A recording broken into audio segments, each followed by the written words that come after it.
Hello, this is my Module 6, Discussion 6.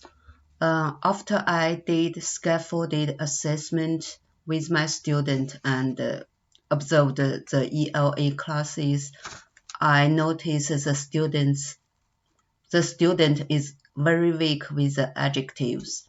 Sometimes he cannot even figure out the adjectives in sentences.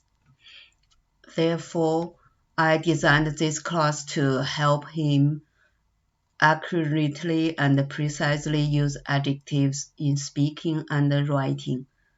In this lesson, students need to finish the worksheet about characters traits. I realized it is a perfect time to teach them adjectives.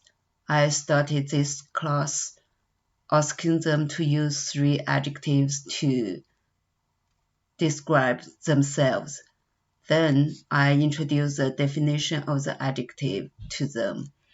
I even gave them more chances to practice adjective, using adjective words to describe their partner and their teacher. Finally, we come to this lesson's task: discuss the characters Jim and Della's traits.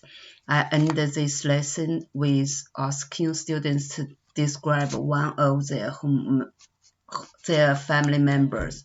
This is also a formative assessment.